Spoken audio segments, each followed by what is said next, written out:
Authorities say that Warner Robins homicide is one of 3 in the past week among family members or people living together. That includes a Sandersville couple allegedly killed Saturday by the woman's son and a Wilkinson County couple allegedly killed Sunday by their nephew. We want to share there are resources available to help families that are struggling. Camila Williams tells us where you can turn if you're in a domestic violence situation. Domestic violence can take many forms. It can be forced, repeated behavior by one partner to another. I spoke with people who work with domestic violence victims who want you to know that there is help and you are not alone. It's not their fault.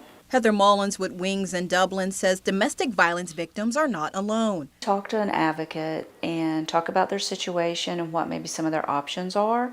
Wings provides shelter and advocacy for domestic violence victims.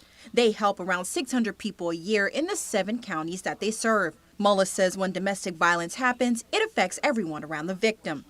And all of those people can end up being even killed as a part of the violent relationship. According to the Georgia Commission on Family Violence, the state's law enforcement responded to more than 42,000 family violence incidents in 2020. Just last year, there were almost 115,000 crisis calls to Georgia's certified family violence and sexual assault agencies. Jamie Borman with Crisis Line and Safe House of Central Georgia says leaving domestic violence situations can be hard. It may be financial, it may be children, it may be lack of affordable housing, it may be lack of transportation, it may be a combination of those things. Borman says it's important that people talk about the available resources in Central Georgia.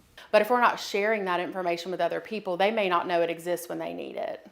Borman from Crisis Line says if you see someone in a violent situation, to call local law enforcement or call the National Domestic Violence Hotline. In Macon, Camila Williams, 13 WMAZ News.